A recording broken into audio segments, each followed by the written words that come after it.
Hey everyone, Spooky Muckluck back again with a guide on how to...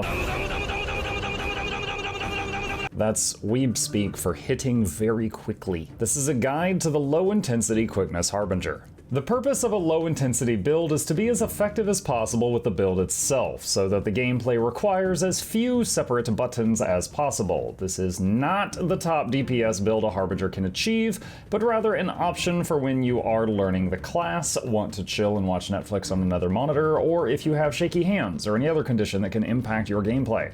Drop a like on the video or sub to the channel for more content, ring the bell for all future notifications. As always, my undying gratitude to all the supporters on Patreon and Twitch who help keep this channel alive. More on how you can support at the end. Let's begin. Equipment. Die Viners on our 6 armor pieces with Berserkers on our weapons, as well as Berserkers on everything over here. Superior Runes of the Scholar on all our armor. For weapons, we got the best results with Dagger and Warhorn using Sigils of Force and Concentration. We want near 40% boon duration to keep Quickness and Fury up on our group 100% of the time. If you can't use Die Viner's gear, try to get a bit of boon duration anywhere else you can to achieve that goal. Our heal skill can be anything. Signet of Vampirism or Summon Blood Fiend both offer a minor damage increase. I went with Signet. Summon Shadow Fiend, Signet of Spite, and Signet of Undeath, and the Summon Flesh Golem Elite skill. Specializations are Spite 1-3-2, Soul Reaping 1-1-2, Harbinger 1-1-2. Most of our traits are chosen for flat increases in damage, but some are worth pointing out. Reaper's Might. Shroud auto attacks generate Might, which will give us 25 stacks of Might even when we are on our own most of the time. Signets of Suffering. This lets our signets work while we are in Shroud. Signet of Undeath is a life force battery, which keeps us in the Shroud much longer. Close to Death. Increased damage on under half health opponents. You will see a damage spike as they go under 50% from this. Unyielding Blast. Shroud auto attacks that already generated Might now also inflict vulnerability. This combination will have us doing a lot of damage even when alone. Deathly Haste. Every 3 seconds, you will give your nearby party members Quickness and Fury. We want to build up enough Quickness and Fury on them that they maintain it, even during the brief moments we are not in Shroud. Gameplay.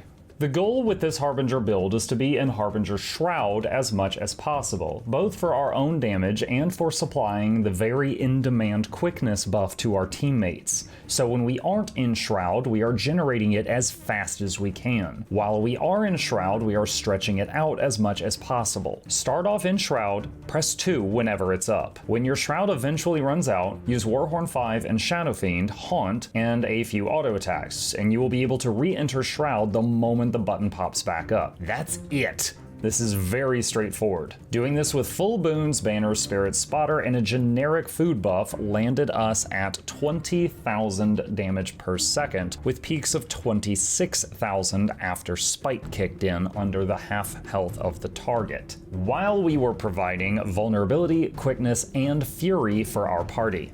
Let's quickly talk about break bars. If it's time to interrupt your target, the following skills can help with that. Your Elite. The Flesh Golem Charge is a very large CC. If you're not in Shroud, you can use Warhorn 4 for a large daze on the target. If you are in Shroud, the 5 key is your largest CC, and the 4 key is a minor one.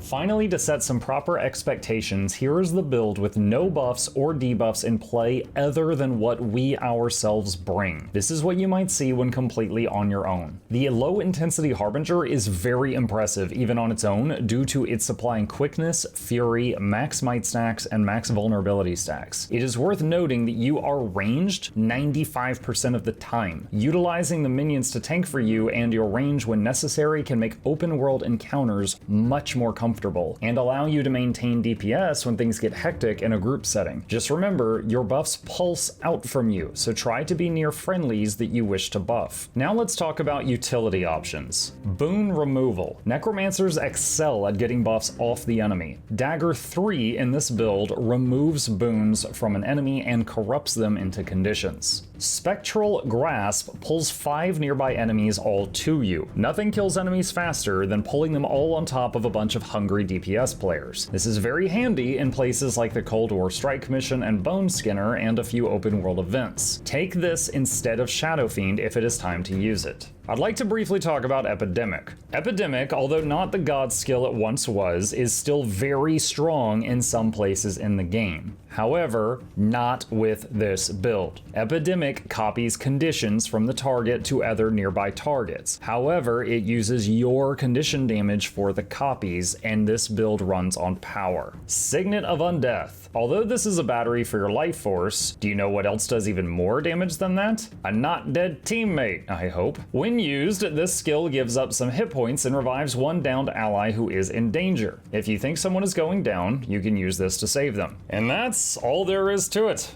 Another massive thank you to the supporters on Patreon and Twitch who keep this channel alive. Your support makes it possible for us to spend time researching builds like this and working with the finest video editor on earth. If you enjoyed this video, please consider hitting the like button for the YouTube algorithm, leave a comment with any tips and tricks on this topic, and subscribe for more content. Happy Harbinging.